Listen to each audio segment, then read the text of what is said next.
Hi, I'm going to read chapter 16 of Island of the Blue Dolphins to you.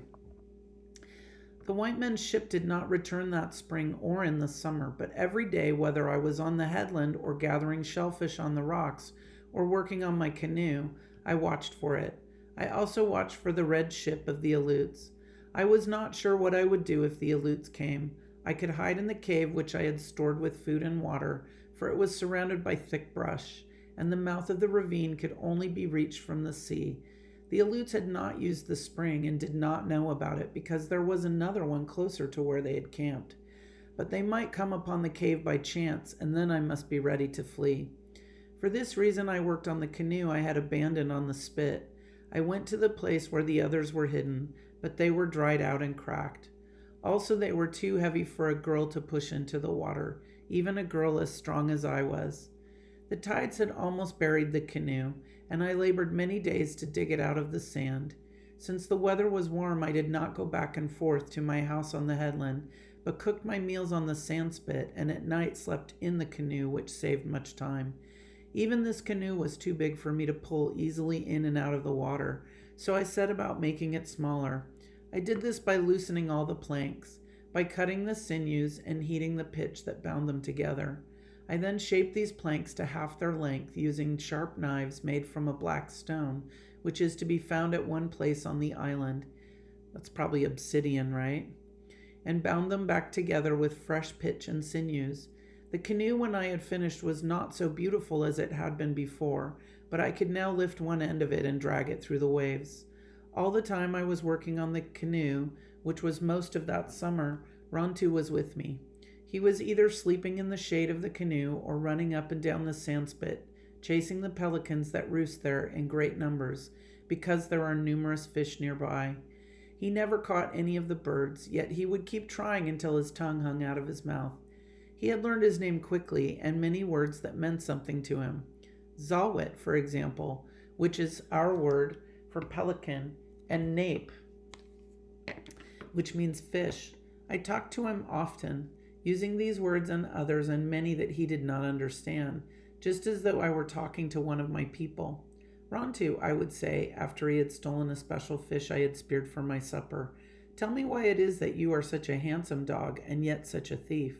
He would put his head on one side and then the other, although he knew only two of the words, and look at me. Or I would say, it is a beautiful day. I have never seen the ocean so calm, and the sky looks like a blue shell. How long do you think these days will last? Rontu would look up at me just the same, though he understood none of the words, acting as if he did. Because of this I was not lonely. I did not know how lonely I had been until I had Rontu to talk to. I think that's a pretty important paragraph. I'm going to read it again. Because of this I was not lonely. I did not know how lonely I had been until I had Rontu to talk to. When the canoe was finished and the pitch had dried, I wanted to find out how it went through the water and if the planks leaked, so we set off on a long voyage around the island. The voyage took all of one day, from dawn until night. There are many sea caves on the island of the Blue Dolphins, and some of them are large and go far back into the cliffs. One of these was near the headland where my house stood. The opening was narrow, not much wider than the canoe, but once we were inside it spread out and was larger than my place on the headland. The walls were black and smooth and slanted far up over my head. The water was almost as black, except where light came through the opening. Here it was a gold color, and you could see fish swimming around. They were different from the fish on the reefs, having larger eyes and fins that drifted out from their bodies like kelp. This place opened into another, which was smaller and so dark I could see nothing.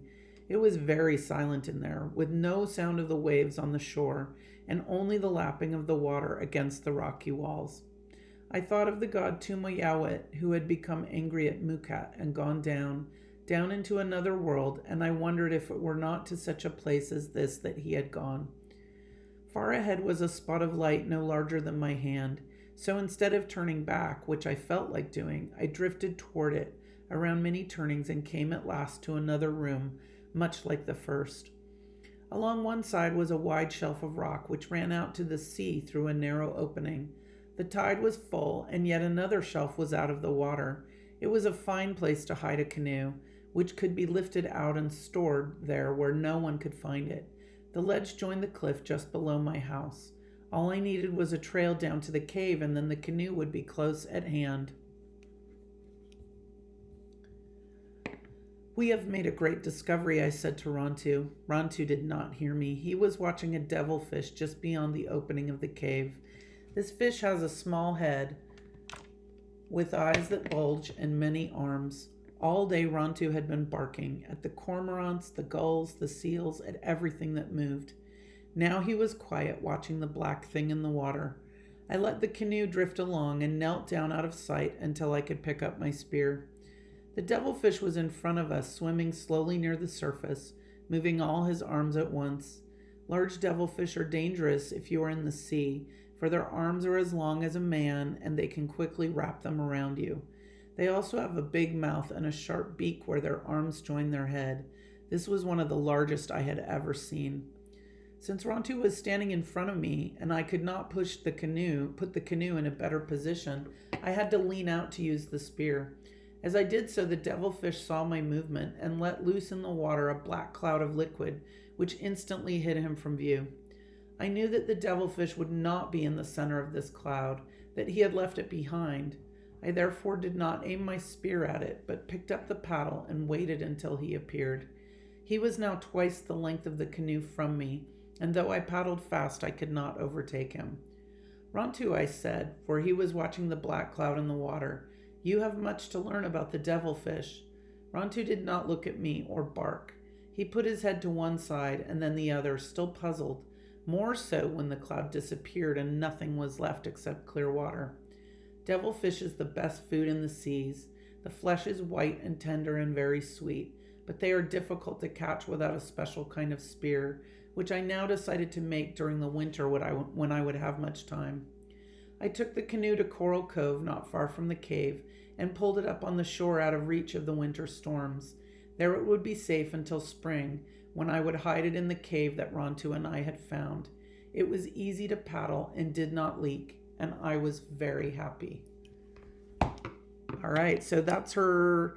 She has her house. She has the cave that she went to when she was injured, and now she has an underwater cave that is her third place to live, her second hiding place. So she's kind of got a whole bunch of little places around the island, little bolt holes where she can hide. Those might come in handy soon. Dun, dun, dun.